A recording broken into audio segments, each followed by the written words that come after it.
नमस्कार, मैं हृदय कुमार प्रीत अरज पूर्वी चंपारण सब समूह का स्वागत करता हूं। और आज की वीडियो में हम ये चीज़ देखेंगे कि जो शिक्षक कह रहे हैं कि जिला स्तर पर विशिष्ट शिक्षक बनने के बाद जो योगदान करेगा, पहले योगदान करेगा वहीं सीनियर होगा, जो बाद में योगदान करेगा वो जूनियर होगा। ये वास्तविकता कहाँ तक है? क्या नियमावली भी हमारी वहीं कह रही है, या एक पत्र निकाल देने से इस तरह की बातें हो रही हैं? आप सबको पता है कि एक पत्र जारी हुआ था शिक्षा विभाग बिहार पटना माध्यमिक शिक्षा निदेशालय का। उस पत्र में इस बात का जिक्र किया गया है, और इस बात का जिक्र जो है वो 6 नंबर बिंदु पर, जो यहाँ वेरिफिकेशन से संबंधित महत्वपूर्ण अनुदेश, उसमें आपको 1 नंबर पॉइंट पे किया गया है, 2 नंबर पॉइंट पे किया गया है। तो इन विषय पर हम विशेष रूप से इस पर शामिल करेंगे। क्या वास्तविकता यही है कि जिला स्तर पर जो पहले योगदान करेगा वहीं वरीय हो जाएगा, या नियमावली कुछ और कह रही है, विशिष्ट शिक्षक नियमावली? स्पष्ट हम करेंगे इसमें। तो अगर आप मेरे चैनल पर नए हैं तो प्लीज़ मेरे चैनल को सब्सक्राइब जरूर कर लीजिएगा, बेल आइकन जरूर दबा दीजिएगा, और ताकि नोटिफिकेशन आपको मिल सके। अगर ये वीडियो अंत तक आपको अच्छा लगे तो सबसे अधिक अपने मित्रों को शेयर जरूर कीजिएगा, ताकि आपके मित्र इस भ्रम में नहीं रहें। पहली बात कि मैं ये कह देना चाहता हूँ कि ये जो हो रहा है वेरिफिकेशन, ये डॉक्यूमेंट वेरिफिकेशन है। ये ट्रांसफ़र पोस्टिंग के लिए एक प्रक्रिया है। ये ट्रांसफ़र पोस्टिंग नहीं हो रही है, बल्कि अभी डॉक्यूमेंट वेरिफिकेशन हो रहा है कि आपका डॉक्यूमेंट सही है या गलत है। जिनका सही होगा उन्हीं का ट्रांसफ़र पोस्टिंग किया जाएगा, और नए विद्यालय में जब योगदान करेंगे तो विशिष्ट शिक्षक बनेंगे, और विशिष्ट शिक्षक के फलस्वरूप उन्हें राजकर्मी का दर्जा मिलेगा।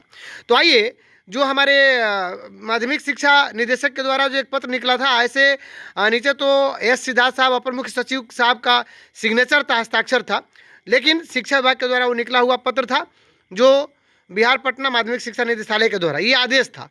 तो इस आदेश में 6 नंबर जो बिंदु है उस पर पहले हम चर्चा कर लेते हैं कि 6 नंबर आखिर बिंदु है क्या।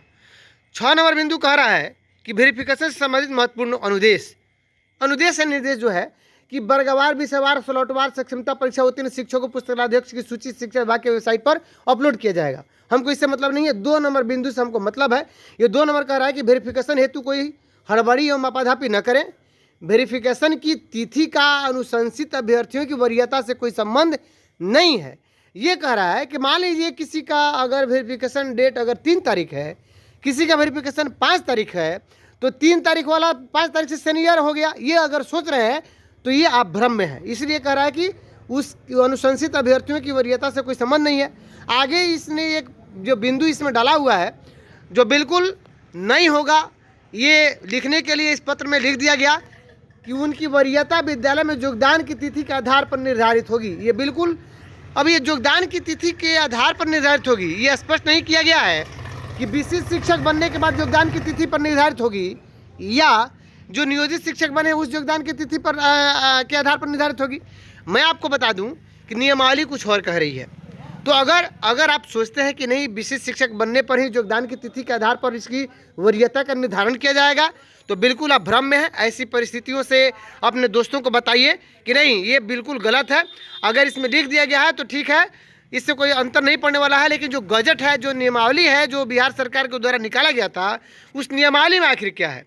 ये बिहार विद्यालय विशिष्ट शिक्षक नियमावली 2023 है, और मैं आप सबको संतुष्ट करना चाहूँगा कि इस नियमावली में आखिर है क्या।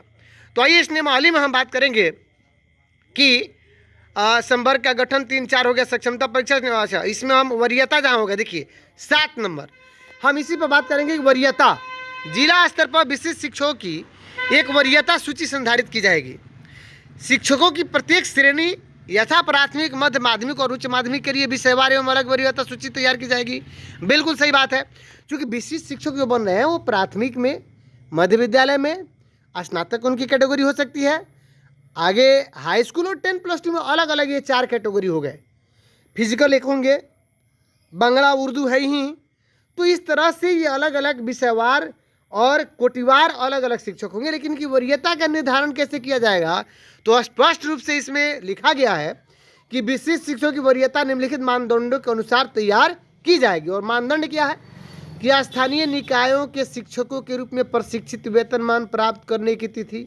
आप कोई भी शिक्षक हो तो जो निकाय स्तर पर, स्थानीय निकाय जो पंचायती राज विभाग जो है, त्रिस्तरीय जो पंचायत जो है, या जिला परिषद वाले में है, आप नगर पंचायत में है, पंचायत में है, प्रखंड में है, कोई भी शिक्षक है, यानी नियोजित शिक्षक के रूप में आप योगदान किया है, लेकिन जिस तिथि को आपने प्रशिक्षित वेतनमान प्राप्त किया है, यानी आप ट्रेंड हो गए हैं, और उसके बाद आपको पहला जो महीना मिल गया, जो वेतनमान आपको मिला, तो ट्रेंड होने के बाद जैसे बहुत सारे हमारे नियोजित शिक्षक 2006 में बहाल हो गए, लेकिन वो प्रशिक्षित बहाल हुए। लेकिन वो प्रशिक्षित कब हुए? जब वे डीपीई की परीक्षा दे दिए। तो डीपीई की परीक्षा के फलस्वरूप जब वे उत्तीर्ण हुए तो प्रशिक्षित वेतनमान जिस तिथि को मिला है उस तिथि से उनकी वरीयता का निर्धारण किया जाएगा। या 2006 में वे बहाल हो गए, जो पुराने 2006 में नियोजित शिक्षक बहाल हुए, लेकिन वो पहले से ऑलरेडी प्रशिक्षित थे, तो उनके प्रशिक्षित होने की जो तिथि है, प्रशिक्षित वेतनमान प्राप्त करने की जो तिथि है, वह जिस तिथि को बहाल हुए वही तिथि है, क्योंकि ऑलरेडी वो पहले से प्रशिक्षित थे और प्रशिक्षित वेतनमान उनका पहले महीने से शुरू हो गया।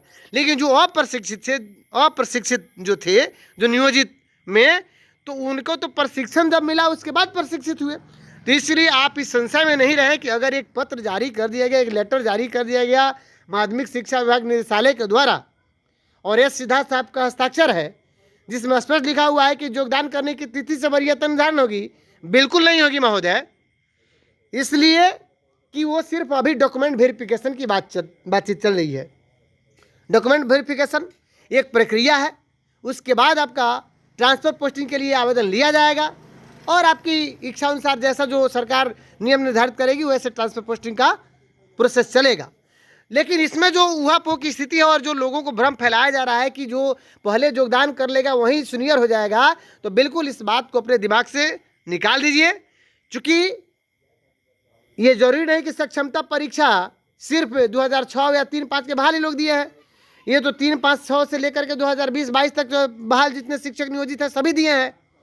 तो अगर 22 वाले शिक्षक जो बहाल है, आप पहले अगर उनकी सक्षमता परीक्षा उत्तीर्ण है, उनकी पोस्टिंग ट्रांसफ़र पोस्टिंग हो जाती है, योगदान पहले कर लेते हैं, तो इस पत्र के अनुसार तो 2003-5 से बहाल जो शिक्षक है उनसे सीनियर हो जाएंगे ये, अगर जो सक्षमता परीक्षा उत्तीर्ण होकर के जो परीक्षा नहीं दिया है नियोजित, तो ये बिल्कुल गलत है। निकाय स्तर पर जो आपका प्रशिक्षित वेतनमान जो प्राप्त करने की जो तिथि है, यानी जिस तिथि को आपने ट्रेंड पे स्केल लिया वही तिथि आपकी वरीयता निर्धारण करेगी स्पष्ट रूप से। 1 नंबर, अगर ये दोनों तिथि, ये अगर 2 शिक्षक है, दोनों का सेम डे में अगर आप प्रशिक्षित हुए हैं, उस परिस्थिति में ये कह रहा है एक ही तिथि हो तो आपका जन्म तिथि देखा जाएगा, है ना, जन्म तिथि से वरीयता होगी। अगर जन्म तिथि भी सेम हो तब आपके नाम को देखा जाएगा कि नाम का वर्णमाला, जैसे अगर किसी का नाम अशोक है, किसी का नाम अगर सुंदर है, तो अशोक सीनियर होंगे।